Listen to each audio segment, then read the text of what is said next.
Well, hello and welcome to Inside B2B Influence, the show where we talk to B2B marketing insiders about what's working and what's not inside the world of B2B marketing. I'm your host, Lee Oden, CEO and co-founder of Top Rank Marketing, a B2B marketing agency. And today we're talking with Sarita Rao, President of Integrated and Partner Solutions at AT&T. Welcome, Sarita. Hi, Lee. Thanks for having me. I appreciate it. It's great to see you. It's great. I feel like I know you. I've followed you, especially on LinkedIn for a while, and we've interacted a little bit. So it's great to, get a little closer conversation, right? To the real thing. Yeah, exactly. There you go. Well, let's get started. You've had an incredible career at AT&T, and I'm curious, what in particular prepared you most for your current role as President of Integrated and Partner Solutions? Honestly, I think I love this job. It's like accumulation of all the things I've done. So I've had, I've been with AT&T, 30 years. Thank you for not mentioning that. I just did though. But I've been with the company for over 30 years, and I've had everything from sales to program management to marketing. And if I think of even my last job in marketing, right, it really taught me about taking the complexity out of what we do. In a technology environment, it can be rather complex. My team has both direct and indirect sales, and we take some of our more value-added services and really help our customers get through the complexity of network transformation. So I would tell you, it's a collection of everything. It's taught me the importance of taking something big and making it something understandable. And I think that's as important, whether you're doing it in marketing or whether you're doing it in sales. So I'd really say that this job, I'm good fortune to have it. Actually helped launch the wholesale business. I also have that segment here. Wow. So I feel like I'm coming home too. So it's a good group of corporate citizens, and we have the opportunity to move the needle. So it's really a collection of multiple things. Yeah, I suppose that really is a great talent of a leader, is to understand the complexities of what goes into a large organization, on a technology-focused organization like yours, and simplify it to the extent that people can take action on it. Right. I think things are complex when we make them complicated. It's a word that part of me wants to sort of ban from the vocabulary altogether. Yeah. There's simple ways to kind of approach just about everything. What's great about you as a leader, as a business leader, is that you're pretty active on social networks like LinkedIn. Mm-hmm. And I would say you've become a business influencer over time, and especially to me in the last couple of years, with thousands of followers, obviously. And I'm wondering if you feel like being publicly active in the industry on social networks has played any part in your career advancement, whether it's in terms of increased visibility for you or opportunities for networking or even knowledge. Right. I appreciate the compliment. I'm not sure about the influencer part. I do social for a couple of different reasons. One, it's to connect to my team, right? Across my career at AT&T, whether we're on a direct team together now or part of the larger AT&T ecosystem, staying connected is really important to me. And I think that helps in many different ways. I would tell you, consistency, I think, for social media is important. But if I think of what I do today, since I have both indirect and direct sales, it's a great way to connect with my customer base as well, for them to see what we're up to. So I see multiple advantages of social. This pandemic, I will tell you, I used Twitter more to stay connected with the team because we were also remote from one another. So I kind of joke, we weren't socially distant, we're physically distant. And I found things like Twitter as a quick way to connect with the team because you didn't have those hallway conversations anymore. And so forth. So I probably upped my game a little bit in social for Twitter, but each one of the platforms, as you know, better than anyone, has a different purpose and a different reason.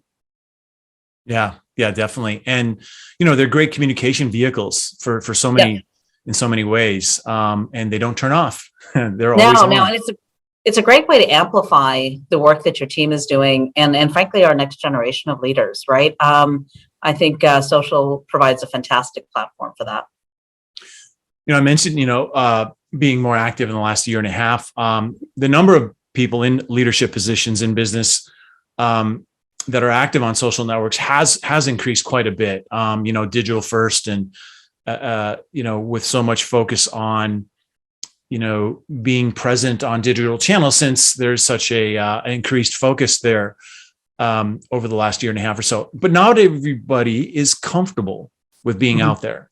And I'm curious, what advice can you share for other business and sales executives who want to be more active on social networks? First, I think you have to have the innate desire, right? Because then you're going to be consistent and you're going to speak with passion about things that you're interested in.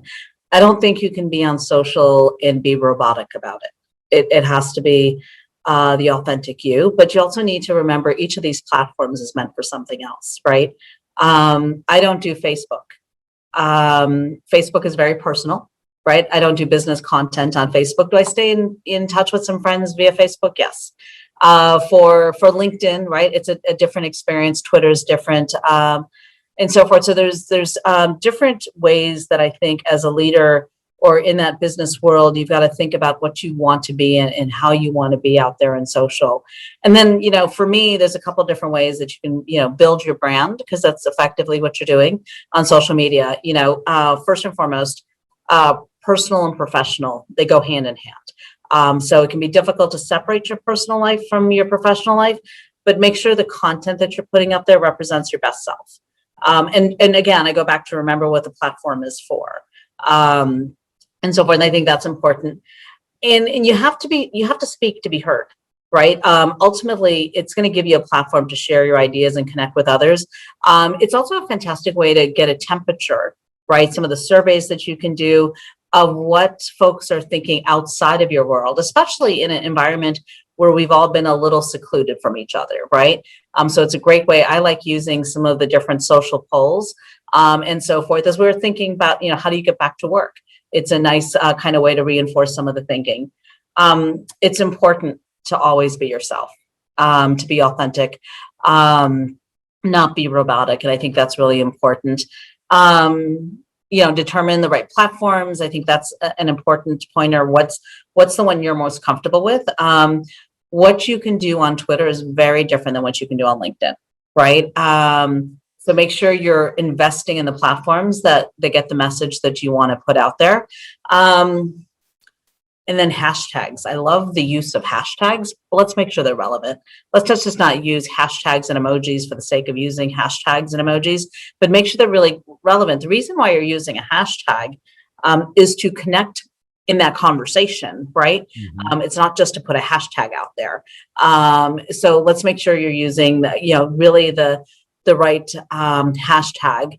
And then, they say content is king. But I'll tell you, context is just as important. There's a ton of content out there, but not all of it's being consumed. So make sure you're in the right context as well. So I think those are some of the things that I would suggest folks look at. One of the things I had the good fortune to learn as I was starting my social journey, right, is social is really a combination of art and science, right? So it really depends on the commitment you want to put towards it. But whatever commitment you put towards it, make sure you're consistent about it. So that's some of the advice that I'd have. That's great advice. That's excellent advice. Good. I imagine a whole blog post just on that, actually. So, I don't know if you knew this, but over the last 11 years, we have made a small effort in the scheme of things to promote women who are, as we like to say, kicking ass in marketing, and a list of 25 or 50 every year. And many times those who were honored the year before nominate the people who are honored the next year. And we do this year after year after year after year. And so I bring this up only because we've been paying attention. I've been paying attention to the progress, the sheer volume of people that are in leadership positions, women that are in leadership positions in marketing has grown. In fact, according to data reported by LinkedIn, 60% of marketing professionals are women and 52% are CMOs. So there's progress, but not, where we'd all like it to be. I'm curious, as a successful woman with a background both in sales and marketing, what advice could you share with other women who aspire to the level of success that you've been able to achieve? Great numbers, by the way. I did not know those numbers. It's great progress. And yes, there's always room for more growth, but that's a fantastic direction. And it's been really exciting seeing in social media a lot of the changes and movement of some really strong marketing leaders. So that's been exciting. I think from an advice perspective, first and foremost, I would say think broadly. Don't limit your thinking. Think broadly, ask those questions. Which is, to me, the next part, right, is really having that element of never-ending curiosity. I loved going into marketing. I have an accounting degree, by the way. So I remember when they asked me if I'd look at marketing, I'm like, I have an accounting degree. And what that opened myself up to, right, is that I always had to ask questions because I didn't know the answer. And even when I know the answer, or I think I know the answer, I learn even more. So to me, curiosity is just so important because you just never know what you're going to uncover. And when you ask those questions, allows folks to think about that answer. And sometimes they're learning something in that too. So there's a great conversation always to be had there. And then, be agile, right? Agile, people think of agile as a process word. And to me, being agile is the fact that you're constantly ready to move, make quick and easy movements. And it doesn't have to be these huge, massive shifts. Sometimes we wait to make these big, massive shifts. Sometimes it's just tweaks and adjustments along the way. So to me, it really is about, thinking broadly, having that never ending curiosity and being agile. I think those are the 3 pointers I would give, not only in the marketing world, but in a career overall. Great advice. Thank you. So I'm curious, you talked about using social networks as a way to communicate with your team, maybe even customers. As we start to emerge from COVID, hopefully that's accurate. Entering the next phase, at least, what unique tools or initiatives are you using? I guess the point is not just about COVID. Not as we start to mature in these the new world of work and remote work, hybrid work. We're figuring all that out as we move into that. I'm curious, what tools or initiatives are you using to interact with current and prospective customers? Oh gosh, all of them, right? Everything from what we're on right now, whether it be Zoom or WebEx or Microsoft Teams, pick the one that you feel the most comfortable with. Those engagements, I will tell you, those conversations, because I don't have to get on a plane and pack my luggage, unpack my luggage, do all that other fun stuff. I can actually see more customers now, which is fantastic. I just picked up a global team. They're in 26 different countries. I got to meet them all sooner versus getting on a plane to go see all of them. But we found different creative things to go do, right? Even with our customers, we do this. We have an advisory council, and when we meet with our customers, we're in a meeting all day, and they're giving us, we're showing them what we're about to go look at. They're giving us their feedback, so we can kind of shape our product portfolio with their insights. But in the evenings, we're still doing the social hour, right? Something we would have done when we were all in person. And there's something very rewarding about that. Like we had a celebrity chef do a client dinner. So there are about 20 clients on this, and we got invited into their homes, right? That wouldn't have happened before. So we got invited into their homes, and they brought, their family on the journey with them, which again, we wouldn't have had that opportunity. So yes, trust me, I miss and crave face-to-face meetings. During this little bit of a break we had right before the Delta variant, we were back in our briefing center. And it was absolutely exciting to go meet with one of our partners, and we were face-to-face, and we took the photo and did that stuff, and we advanced a lot of our conversation. So it was a different conversation than some of the other experiences, but I will tell you, they both have their charm to them. So I don't see this, I see it as an exciting opportunity from a hybrid perspective, where I think customers are far more open. They're not waiting for us to get on a plane to visit with them. And I think the team as well, right? If you think about everything our teams have gone through, each of us as humans has gone through, right? Many people homeschooling their children. but to know that we could build an environment where they could still do that and still be very present at work and be really comfortable. I mean, if a dog was barking in one of our backgrounds right now, we wouldn't say cut video, right, and restart again. This is us, right? And I think there's something very charming about that. Absolutely. Absolutely. It's actually exciting times from that perspective, really, because those like yourself with that internal curiosity are also very open to innovation. Right. And of course, that advances everything, and that's an everybody wins sort of situation. Absolutely. I mean, I think collaboration tools and technology are just going fast forward, right? And helping us all get acclimated to this. So it's really fun to be a part of it. It's a challenge none of us expected, but I think we're rising above it. So besides the technology side of things, there's also relationships, right? And they have an emotional component, whether they're with industry experts that you're trying to connect with or your own teams. And for a lot of those folks, relationships are happening only through online meetings. What other things are you doing to make, or what are the things that you're doing to make the connection that you're having with your teams more human? I mean, like, you had the thing with your clients and prospective clients. Well, are you doing other things like that with your teams as well? Absolutely. I have done a cheese tasting at 5:30 in the morning because that worked well in Asia, and so forth, right? It was a great way to bond with the team. Cheese at 5:30 in the morning, not so much, but I will tell you, if you think about it, right, the first couple of months of the pandemic, we all built our home office space, tried to find the place we could all be at home. We upgraded our cameras, we figured out the microphones, we hung guitars and ukuleles in the background. We started personalizing the space, right? There's this great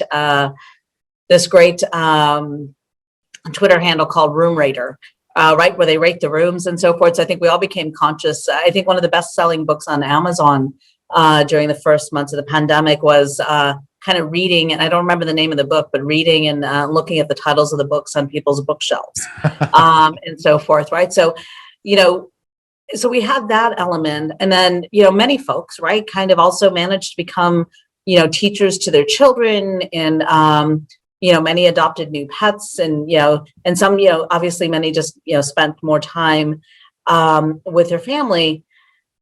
And we've invited each other into our homes, right? We've had people comment on the space that we're in. I travel, during the pandemic, I was traveling, between Dallas and where my family lives in Chicago. So folks knew where I was simply by looking at my background. So it all did become personal. But if I think of what I encourage my team to do, first and foremost, I ask them to set boundaries, right? It's really easy to be in front of these machines hour after hour after hour. So I always ask them when they're, kind of working from home, take a moment to disconnect, right? And if you can't disconnect, take that moment to go for a walk, maybe while being on a call. That's okay. Maybe we even take a moment to take the camera off, so you can have that time. So I would tell you, setting boundaries has been kind of an important guidance for my team. Some parts of the organization did no meeting Friday. You saw that, actually. You saw a lot of folks in social media talk about doing no meeting Friday. And I'll tell you, when I came into more of a customer facing organization, I'm like, maybe we'll, alleviate video, because ultimately, if your customer's available Friday, we should be available Friday, right? So the business doesn't shut off. So I think no meeting Friday is something that has nuances to it. I think you have to set a stressless tone, right? If someone's child comes in a room or a dog's barking, I see as a good sign is I have fewer people apologizing for that. They now know it's okay. And I think that's really important to set that stressless tone. Take a vacation. You still need to take a vacation, right? Even if we were in the world of that lockdown, right, where you couldn't travel as much, just a day away or 2 days away is still really important. Find something, to go off and do and take your mind off of work. And then for me, also staying connected, right, to coworkers, to family, friends, that was really important. I used to love walking by someone's office. I was just talking to someone earlier today, where he'd like, yeah, you'd always pop out of your office, you'd ask a question. He goes, I feel somewhat disconnected to that. And I'm like, so there's still ways to go do that. So sometimes I do, and I used to do this way back when I first started with the company, when we first went to a full go home environment, is I do howdy calls, where you're just picking up the phone and calling someone just to say hello. And I called them howdy calls before I lived in Texas, but I think folks like that. And then something else, I've gone through so much stationery during the pandemic, a lot of handwritten notes. I think there's something kind of special about getting those. We lost that art. But I think doing that, especially when everything you were getting was this type of transmission, sometimes getting those handwritten notes was nice as well. So it was another way that I tried to stay connected. Wow, that's fantastic. That's a lot there that people can learn from, I think. Yeah. In marketing, or even just in business, customer experience is a huge focus and even a differentiator for many B2B companies. How are you helping to redefine customer experience at AT&T? I would tell you, when the pandemic first started, small businesses really struggled, right? And continue to with the open and close environments and so forth. So I'll tell you, one of the best reasons, or one of the best examples I have of how we leveraged social media to our customers is our efforts in small business. So as they were going through some of their challenges, we looked across our business to say, what can we go do to help? There's an agency within AT&T as part of our Warner Media family, Fullscreen. And, they were at a slow period. So the employees there got together and they built this social media playbook. So you have this professional agency building a playbook on how do you establish your social media environment when people can't come into your store and see your products and services. And they showed us this. I'm like, this is beautiful, right? It's a high cost for a small business to get that advice, right? It's not just about opening Instagram and voila, you're there. There's a science to this, as we talked about earlier. So we took that playbook and we offered it to our customers, to the community, and at no cost by any means. And that was just a fantastic tool. And we use social media to get that playbook out there to thousands and thousands of customers. I'll tell you, that's one way we did that. We also, had different customers connect in different webinar experiences so they could learn from one another. So I think those were a couple of the key ways. But I do think we definitely used our digital space. We created an area specifically for social media. for small businesses within our AT&T business environment. We actually created a handbook on how do you build a virtual business.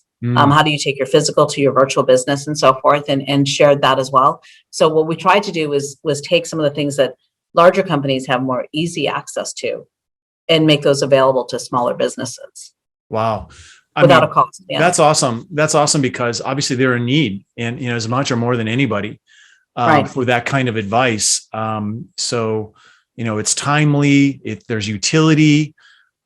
Their successful implementation of your advice actually is good for you too. It's good for them. It's good for their customers. So as you can maybe tell, I've said this before in our talk, everybody wins.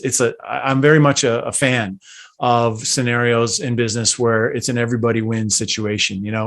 I think that's the world we're in, that we have to strive towards that, and purpose fits into that, and being authentic and, doing the right thing, the good thing, fits into that in some way as well. Yeah. honestly, right. One of my favorite phrases from the pandemic, I remember a team member said, Sarita, we're in this together. And I remember hearing that. I'm like, you're absolutely right. We are in this together. And then I heard that phrase time and time again. And I'm like, wow, did we hear it from them or did they hear it from us? But the beautiful thing was that everybody embraced it. Yeah. So it's one of my favorite phrases of we're in this together. Absolutely. Something we did together was, and you made a contribution to a report that we produced last year Mhm. It was actually the very first research study done into influencer marketing for B2B companies. Right. And in that report, you shared a quote about the importance of authenticity and that people naturally trust each other more than brands. And you also mentioned working with credible B2B influencers can help build brand authority through real human conversations and interactions. And I'm curious if you could share an example maybe of what, real human conversations and interactions looks like. Right. Barbara Corcoran. We brought Barbara Corcoran on to help us. She has done a series of webinars. We're still doing them. I encourage folks to go watch them. You can't get more real, right?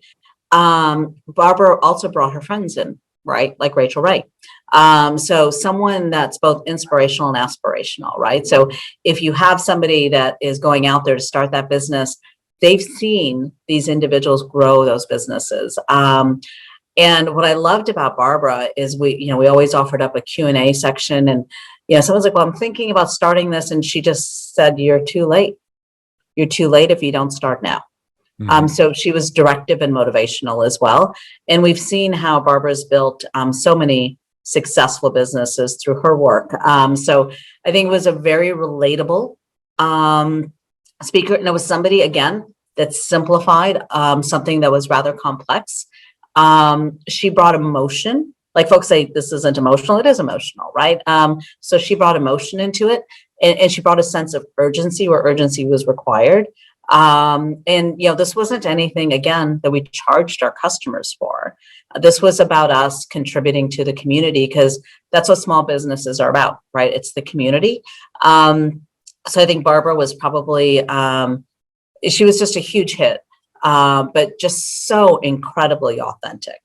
And that's what I really liked. And I think that's the power in bringing the right influencers aboard. That's Someone great. very relatable. Yeah, that's great. Great example. I'll make sure if you have an index page for or replay available, I will include those links in the post. absolutely. Yes, absolutely. You can't watch it enough. And it's good practical advice. And she just cuts to the chase. Yeah, that's great. She's direct and infotaining, entertaining. Right.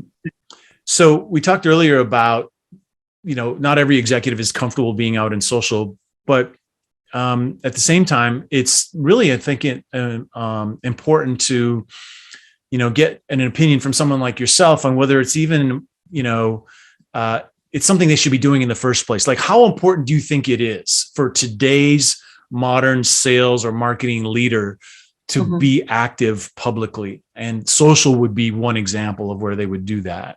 Yeah, I think it's key that you have to have sort of full cadre of what your plan is. But social media, in my opinion, right, is one of the most important aspects of marketing. It provides incredible benefits, but you have to know where you're reaching your customers and where your customers are. For me, the focus is, as you know, is LinkedIn and Twitter. I don't use many of the others because that's not where my team is or my customers are. So I think that's going to be really important that you know where you reach your customers, depending on your business, right? There's others, right, where Instagram is going to be really important for that business. So just make sure you understand where you should be telling your story. I think staying active and up to date is important, and staying relevant and today. The messaging of today is really important. So I would tell you, I think it's anywhere, right? Social really goes anywhere from awareness to consideration until the customer is ready to buy. Yeah. So there's multiple ways of looking at it. So I think it's definitely relevant. I think you see more brands investing in social for their messaging because you get that broader reach and you get a greater return from that perspective. But again, remember to be active where your customer base. If you're using it for customer acquisition, remember to be active where your customers are. Great advice. And you actually answered another question already that I was going to ask about. So 2 for 1, that's fantastic. Really, this has been fantastic. I really appreciate you spending the time. Where can people find out more about you and your work? I mean, I guess Twitter and LinkedIn, Yeah, absolutely. So, Twitter and LinkedIn, for Twitter, it's Sarita says so. And then for LinkedIn, it's Sarita Rao. But also, visit our business website as well, which is business.att.com. There's some great stories on there on where 5G is going and what 5G is going to be doing for the community we all live in. So I encourage you to look at that as well. Definitely. I saw something you posted on LinkedIn, some examples of 5G in action, I think it was. And one of them was virtual selfies where I was a professional sports team person could, you're holding your camera and because you're using the app and the computing power and the connectivity power needed to make that happen. Yes. It was really interesting to me. And I was like, oh, there's an influencer marketing play there, right? I could have. Absolutely. Yeah. That was very cool. It's cool. Pose with the pros. So if, there you go. Next time you're in Dallas at AT&T Stadium, you can go pose with the Dallas Cowboys. It's a really cool application. But to your point, it's a great marketing application because that's something that you can put a kiosk with the right network connection and have that anywhere in the world. Interesting. So it's a very cool marketing application. Awesome. Well, thank you, Sarita. Thank you. Everyone, to learn more about the state of B2B or state of B2B marketing or influencer marketing, make sure you check out a report featuring insights from a survey of hundreds of B2B marketers. And that also includes contributions from B2B marketing pros at Adobe, Dell, IBM, LinkedIn, SAP, and Sarita from AT&T, plus case studies at download.influencermarketingreport.com. And of course, you won't want to miss our next episode of Inside B2B Influence. So be sure to subscribe wherever you listen to your favorite podcasts, or you can visit our podcast page at insideb2binfluence.libsyn.com.